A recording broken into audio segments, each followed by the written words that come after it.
السلام علیکم ورحمۃ اللہ وبرکاتہ۔ ہم انشاءاللہ عز وجل ہدایہ آخرین کے سبق نمبر 6 کو شروع کرنے جا رہے ہیں، جس کا طریقہ کار ہے کہ ہم پہلے ہدایہ آخرین کی عبارت کو پڑھتے ہیں، بعدہ مفہوم سمجھتے ہیں اور اس کے بعد ترجمہ کرتے ہیں، اور کہیں پیچیدہ الفاظ ہوں تو ان کی توضیح بھی کرتے ہیں۔ آئیے ہم شروع کرتے ہیں۔ فَإِنْ كَانَتِ النُّقُودُ مُخْتَلِفَةً فَالْبَيْعُ فَاسِدٌ إِلَّا أَنْ يُبَيِّنَ أَحَدُهَا، وَهَذَا إِذَا كَانَ الْكُلُّ فِي الرِّوَاجِ سَوَاءً لِأَنَّ الْجَهَالَةَ مُفْزِيَّةٌ إِلَى الْمُنَازَعِ إِلَّا أَنْ تَرْتَفَعَ جَهَالَةُ بِالْبَيَانِ أَوْ يَكُونُ أَحَدُهُمَا أَغْلَبَ وَأَرْبَجَ، فحينئذ يصرف إليه تحريا للجواز، وهذا إذا كانت مختلفة في المالكية، فإن كانت سواء فيها كالثناء والثلاث والنصرة يوم بسمرقند، والاختلاف بين العدال بفرغانته، جاز البيع إذا أطلق اسم الدرهم كذا قالوا، وينصرف إلى ما قدر به من أي نوع كان، لأنه لا منازعة ولا اختلاف في المالية. قال ويجوز بيع الطعام والحبوب مكائلة ومجازفة، وهذا إذا باعه بخلاف جنسه، لقوله عليه السلام إذا اختلف النوعان فبيعوا كيف شئتم، بخلاف ما إذا باعه بجنسه مجازفة لما فيه من احتمال الربا، ولأن الجهالة غير مانعة من التسليم والتسلم، فشابه جهالة القيمة. فإن كانت النقود مختلفة فالبيع فاسد۔ صورت مسئلہ یہ ہے کہ اگر کسی شخص کے پاس نقود مختلفہ ہوں، یعنی الگ الگ جگہ کے نقود ہوں، تو اس صورت میں بیع فاسد ہو جاتی ہے۔ یعنی وہ نقود مالیت کے اعتبار سے تو مختلف ہوں، لیکن رواج کے اعتبار سے سب کے سب ایک ہوں۔ نقود سے مراد یعنی کرنسی، یعنی وہ کرنسی مالیت کے اعتبار سے تو مختلف ہوں، لیکن رواج کے اعتبار سے تمام کے تمام برابر ہوں، تو اس صورت میں یہ بیع فاسد ہو جاتی ہے۔ کیونکہ اس میں جہالت کا سبب ہے، کیونکہ اس میں جہالت ہے، اور یہ جہالت جھگڑے کا سبب بنتی ہے۔ وہ کس طریقے سے؟ وہ اس طریقے سے کیونکہ جب مشتری اور بائی دونوں میں عقد ہوگا، اس وقت وہ دونوں جب عقد کریں گے اور مشتری یہ کہے گا یہ چیز مجھے دے دیجئے 100 روپے مثلا، اور اس نے وہ 100 روپے نہیں بتائے کہ کس جگہ کے ہیں، اور اس وقت جو ہے اس جگہ پہ بہت ساری کرنسیاں چلتی ہیں، جیسے فور ایگزامپل ہم اس دور کے اعتبار سے ہم انڈیا کی کرنسی کو مان لیتے ہیں، جیسے انڈیا کا 100 کا نوٹ ہے، ایک بنگلہ دیشی نوٹ ہے، ایک پاکستانی نوٹ ہے۔ فرض کرو سب کے سب 100 روپے ہم مان لیتے ہیں، اور یہ بھی فرض کر لو کہ سب رواج میں ایک جیسے چلتے ہیں، یعنی چلن میں ایک جیسے ہیں، یعنی جیسے 100 کا نوٹ انڈیا کا چلتا ہے انڈیا میں، ویسے ہی پاکستان کا بھی چلتا ہے، بنگلہ دیش کا بھی چلتا ہے، اور انڈیا کا بھی چلتا ہے، لیکن مالیت میں مختلف ہیں۔ یعنی انڈیا کا 100 کا نوٹ بمقابلہ پاکستان کے اور بنگلہ دیش کے زیادہ اہمیت رکھتا ہے۔ یعنی بنگلہ دیش کا 100 کا نوٹ ہندوستان کے 100 کے نوٹ کے برابر نہیں بلکہ مالیت میں کم ہے، یعنی بنگلہ دیش کا نوٹ 100 کا وہ ایسا ہی ہے 90 روپے، یعنی 100 کا نوٹ 90 روپے کے مقابلے میں ہے، جبکہ ہندوستان کا 100 کا نوٹ اس سے 10 روپے زائد ہے۔ تو آپ یہاں پر دیکھیں ہندوستان کا نوٹ جو ہے یہ مالیت کے اعتبار سے بڑا ہے، اگرچہ رواج میں سب یکساں ہیں لیکن مالیت میں ہندوستان کا نوٹ ترجیح پا گیا۔ اب یہاں پر ظاہر سی بات ہے، جب یہ مشتری ثمن کو مطلق رکھے گا، یعنی جو بات چل رہی ہے یہاں پر ثمن کے مطلق رکھنے کی چل رہی ہے، یعنی مشتری جب ثمن کو مطلق رکھے گا تو ظاہر سی بات ہے اب مالیت میں یہ نوٹ جو میں نے بیان کیے یہ سب کے سب مختلف ہیں، لیکن رواج میں چل رہے ہیں، رواج میں سب ایک جیسے ہیں۔ اب مشتری یہ چاہے گا کہ میں کم مالیت والا نوٹ دوں، یعنی بنگلہ دیشی دوں یا پاکستانی دوں، جبکہ بائی یہ کہے گا، یہ چاہے گا کہ یہ مجھے نوٹ انڈیا کا دے جو کہ مالیت کے اعتبار سے بڑا ہے۔ اب یہاں پر ان دونوں کے مابین جھگڑا ہوگا اس وجہ سے کہ مشتری یہ چاہے گا کہ چھوٹے دیش والا نوٹ دے، یعنی جو مالیت کے اعتبار سے چھوٹا ہے وہ نوٹ دے، اور بائی مالیت کے اعتبار سے جو بڑا نوٹ ہے اس کو چاہے گا، وہی جھگڑے کا سبب بنے گا۔ اور جو چیز آپ نے قاعدہ پڑھا ہے، جو چیز جھگڑے کا سبب بنے، جو بیع جھگڑے کا سبب بنے، وہ بیع ناجائز و نادرست ہے۔ ہاں اگر اس میں دو صورتیں ہیں، اگر دو صورتیں یہاں پر وہ پائی جائیں تو یہ بیع جائز ہو جائے گی۔ نمبر ایک یہ ہے کہ مشتری اسی مجلس میں خود ہی بیان کر دے کہ میری مراد اس 100 کے نوٹ سے انڈیا والا 100 کا نوٹ ہے، یا پاکستانی 100 کا نوٹ ہے، یا بنگلہ دیشی 100 کا نوٹ ہے، یا ان میں سے کوئی نہ کوئی نوٹ اپنے آپ خود اس بات پر دلالت کرتا ہو، یعنی انڈیا کا نوٹ ہی مان لیجئے بنگلہ دیشی اور پاکستانی نوٹ سے زیادہ چلتا ہو، تو بھی یہ صورت جائز ہو جائے گی، کیونکہ کہیں نہ کہیں یہ نوٹ زیادہ ہی چلتا ہوگا، کیونکہ انڈیا کا ہے تو انڈیا میں زیادہ ہی چلے گا۔ اگر اس طریقے سے صورت پالی گئی، یعنی وہ نوٹ ان دونوں کے مقابلے میں زیادہ چل رہا ہے، تو اب اسی کو ترجیح دی جائے گی اور اسی کی طرف جو ہے پھیر دیا جائے گا، اور یہ بیع کے جائز ہونے کے غور و فکر میں ہے، یعنی اس میں غور و فکر کیا جائے، جواز بیع کی طلب اور تحری بھی ہے، اس میں ہی ہے کہ جب نوٹ انڈیا کا زیادہ چل رہا ہے تو یہی مراد ہوگا۔ یہی بتا رہے ہیں فَإِنْ كَانَتِ النُّقُودُ مُخْتَلِفَةً، تو اگر نقود مختلف ہوں، یعنی جو کرنسیاں ہیں، سکے ہیں، یہ مختلف ہوں، فَالْبَيْعُ فاسد، تو بیع فاسد ہے۔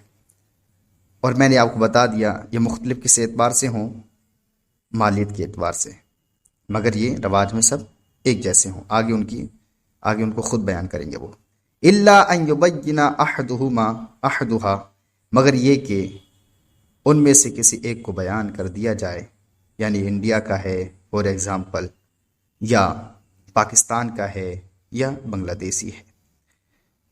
اچھا یہ صورت کون سی؟ وَهَذَا إِذَا كَانَ الْكُلُّ فِي الرَّوَاجِ سَوَاءً، اور یہ وہ صورت میں ہے جب کہ تمام کے تمام رواج میں برابر ہوں، رواج میں تو برابر ہوں۔ کیوں؟ لِأَنَّ الْجَهَالَةَ مُفْضِيَةٌ إِلَى الْمُنَازَعَةِ، اس لیے کہ جہالت جھگڑے کا سبب بنے گی، اس لیے کہ جہالت مفضی المنازعہ ہوگی، مگر یہ دور ہو جائے گی۔ الا ان ترتفع الجہالت بالبیان، مگر یہ جہالت بیان کے ذریعے دور ہو جائے گی۔ او یکون احدہما، یا ان دونوں میں سے ایک، یا ان میں سے کوئی، یہاں پر احدہا ہونا چاہیے، او یکون احدہا، یا ان میں سے کوئی بھی اغلب و اروج، زیادہ غالب ہو، زیادہ رائج ہو. وحینئذ یصرف الیہ، تو اسی کی طرف اس وقت پھیر دیا جائے گا. تحریا للجواز، جواز بیع کی تحری اور طلب غور و فکر ہونے کی وجہ سے، یعنی دل میں بھی یہی بات آئے گی کہ یہی جب زیادہ چل رہا ہے تو یہی معنی یعنی ویلڈ ہوگا اور اسی کی ویلو زیادہ ہوگی. تو اوپر ایک آپ نے دیکھا یہ بتایا تھا وَهَذَا إِذَا كَانَ الْكُلُّ فِي الرِّوَاجِ سَوَاءً، یعنی یہ اس وقت ہے جب کہ تمام کے تمام سب سے اوپر سطر میں رواج میں برابر ہوں، اور نیچے بتا رہے ہیں وَهَذَا إِذَا كَانَتْ مُخْتَلِفَةً فِي الْمَالِيَّةِ، اور یہ اس وقت ہے جب کہ مالیت میں سب مختلف ہو، یعنی رواج میں تو برابر ہوں لیکن مالیت کے اعتبار سے سب کے سب مختلف ہوں. فَإِنْ كَانَ سَوَاءً فِيهَا كَالثُّنَاءِ وَالثُّلَاثِ وَالنُّسْرَةِ، یہاں سے جو بیان کر رہے ہیں وہ یہ بیان کر رہے ہیں کہ ابھی تو ہم نے یہ کہا کہ یہ سب کے سب مالیت کے اعتبار سے مختلف ہوں، لیکن اگر کہیں ایسا ہو کہ رواج کے اعتبار سے بھی سب برابر ہیں، یعنی چلن کے اعتبار سے بھی سب برابر ہیں اور مالیت کے اعتبار سے بھی سب کے سب برابر ہیں، تو یہ بیع جائز ہوگی بشرط کہ اس پر درہم کے نام کا اطلاق ہوتا ہو، تب یہ بیع جائز ہوگی. یعنی جیسے کہ میں آپ کو بتاؤں، ہماری انڈیا میں ایک 100 کا نوٹ ہے، 100 کا نوٹ ہے. اگر 100 کا نوٹ ہی ہم جو ہے اسی کے ذریعے بیع کریں تو جائز اور درست ہے، اور اسی طریقے سے اگر ہم 100 کے نوٹ کے 2 نوٹ کریں یعنی 50-50 کریں تب بھی وہ 100 بیٹھے گا، تب بھی اس صورت میں یہ بیع جائز ہے. اور اگر ہم 100 کے نوٹ کے 5 نوٹ کریں یعنی 20-20 کر کے کریں، 20-20 کی نوٹ 5 ملائیں تب بھی یہ 100 کا نوٹ ہوگا، تب بھی یہ جائز ہے. اور اسی طریقے سے ہم اگر 100 کے نوٹ کے 10 نوٹ کریں یعنی 10-10 نوٹ کر کے 10 ملائیں، 10 نوٹ ملائیں تو یہ تب بھی یہ 100 ہوگا، تب بھی یہ بیع جائز ہے. تو دیکھیے آپ نے یہ دیکھے یہ تمام کے تمام نوٹ جو ہیں رواج کے اعتبار سے بھی برابر ہیں، یعنی تمام رواج چلن میں ایک جیسے ہیں، اور تمام کے تمام مالیت میں بھی برابر ہیں. یعنی آپ چاہیں 10 کے نوٹ 10 دیں یا 20 کے نوٹ 5 دیں یا 50 کے نوٹ 2 دیں، سب کے سب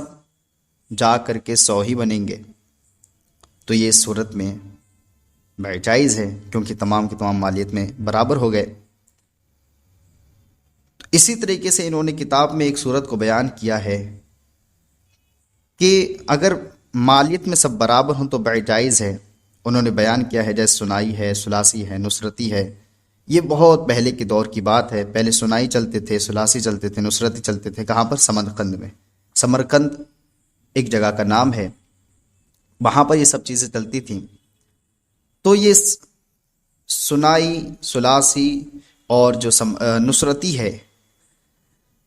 یہ تمام کے تمام اگر درہم ایک جیسے مثال کے طور ہم 10 درہم کی کوئی چیز خریدیں اور ان کے بدلے سنائی دیں یا ثلاثی دیں یا نصرتی دیں تو جائز ہے، کیونکہ سب کے سب چاہے سنائی ہو، ثلاثی ہو یا نصرتی ہو مالیت میں برابر ہے. کیونکہ سنائی اگر آپ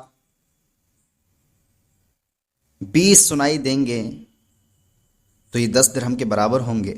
ایسے ہی اگر آپ 30 ثلاثی دیں گے تو یہ 10 درہم کے برابر ہوں گے. ایسے ہی آپ ایک نصرتی دیں گے، 10 نصرتی دیں گے تو یہ 10 درہم کے برابر ہوں گے. دراصل سنائی جو ہے اس کا معنی آتا ہے 2، یعنی اگر آپ 1 درہم بنانا چاہتے ہیں تو 2 سنائی ملا دیں. یعنی اگر آپ سنائی کو 1 درہم کے برابر کرنا چاہیں تو 2 سنائی ملا دیں، 2 سنائی مل کر کے 1 درہم بنتا ہے. اگر آپ ثلاثی کے ذریعے 10 درہم بنانا چاہتے ہیں یا 1 درہم بنانا چاہتے ہیں ثلاثی کے ذریعے تو 3 ثلاثی ملا دیں، 3 ثلاثی مل کر 1 درہم بنتا ہے. اگر آپ نصرتی کے ذریعے ایک درہم بنانا چاہتے ہیں تو ایک نصرتی سے ہی ایک درہم بنتا ہے۔ تو اس طریقے سے آپ دیکھیں کہ تمام کی تمام مالیت ایک برابر ہو جا رہی ہے، اور جب تمام کی تمام مالیت ایک برابر ہو جا رہی ہے تو درہم کے نام کا اطلاق ہو جا رہا ہے، تو یہ بیع جائز ہے۔ اور جب یہ بیع جائز ہے تو ہم کسی بھی مقدار کی طرف جو ابھی ہم نے بیان کی تھی، سنائی اور ثلاثی اور نصرتی کی، یعنی سنائی کی 20، ثلاثی کی 30 اور نصرتی کی 10، اس مقدار کی طرف اگر ہم نے پھیر دیا، یعنی اسی مقدار کو ہم نے ادا کر دیا، تو یہ بیع جائز ہے، اور اس میں کوئی بھی جھگڑا نہیں ہے اور نہ ہی مالیت میں کوئی اختلاف ہے۔ دیکھیے اب صورت کو، فَإِنْ كَانَ سَوَاءً فِيهَا كَالثُّنَاءِ وَالثُّلَاثِ وَالنُّصْرَةِ، تو اگر برابر ہوں تمام کے تمام بیع میں، جیسے سنائی ہے، ثلاثی ہے اور نصرتی ہے، اليوم آج کل سمرقند میں، والاختلاف بین العدال بفرغانہ، یہ جملہ بیچ میں آ گیا ہے، اس کو بھی چھوڑ دیجئے۔ آگے دیکھیں، جاز البیع، بیع جائز ہو جائے گی، یعنی یہ سب کے سب مالیت برابر ہے، اس لیے بیع جائز ہو جائے گی، لیکن شرط یہ ہے اذا اطلق اسم درہمی، جبکہ درہم کے نام کا اطلاق کیا جائے، کذا قالوا، جیسا کہ انہوں نے فرمایا، وَيَنْصَرِفُ إِلَى مَا قَدْرَ بِهِ مِنْ أَيِّ نَوْعٍ كَانَ، اور اس کو پھیر دیا جائے گا اس کی مقدار کی طرف، چاہے کوئی بھی نوع ہو، یعنی کسی بھی مقدار کی طرف پھیر دیا جائے گا، یہ جائز ہے، لِأَنَّهُ لَا مُنَازَعَةَ، اس لیے کہ کوئی جھگڑا نہیں ہے، وَالِاخْتِلَافَ فِي الْمَالِيَّةِ، اور نہ ہی مالیت میں کوئی اختلاف ہے۔ اب جو جملہ آیا تھا بیچ میں، والاختلاف بین العدال بفرغانہ، اس کا مطلب سمجھ لیجئے۔ یاد رکھیں ایک فرغانہ جگہ ہے، وہاں پر عدالی نام کا ایک سکہ چلتا ہے۔ اب یہ عدالی نام کا جو سکہ چلتا ہے، اس میں لوگوں کا اختلاف ہے، بعض لوگ ان سکوں کو، یعنی جو عدالی نام کا سکے ہیں، بعض لوگ ان سکوں کو سنائی وغیرہ کی طرح مالیت برابر مانتے ہیں، اور بعض حضرات انہیں مالیت مختلف مانتے ہیں، لہٰذا جو برابر مانتے ہیں ان کی یہاں تو بیع درست ہو جائے گی، اور جو مختلف مانتے ہیں ان کی یہاں بیع صحیح نہیں ہوگی۔ اسی طریقے سے بتا رہے ہیں کہ اس میں عدالی نام کی جو سکے ہیں ان میں اختلاف ہے، یہی بتانا چاہ رہے ہیں بس۔ والاختلاف بین العدال بفرغانہ، اور عدالی نامی سکوں میں جو فرغانہ میں چلتے ہیں ان میں اختلاف ہے۔ تو الحمدللہ عز و جل آج کا ہمارا سبق مکمل ہوا۔ اللہ عز و جل ہمیں علم نافع عطا فرمائے۔ السلام علیکم ورحمۃ اللہ۔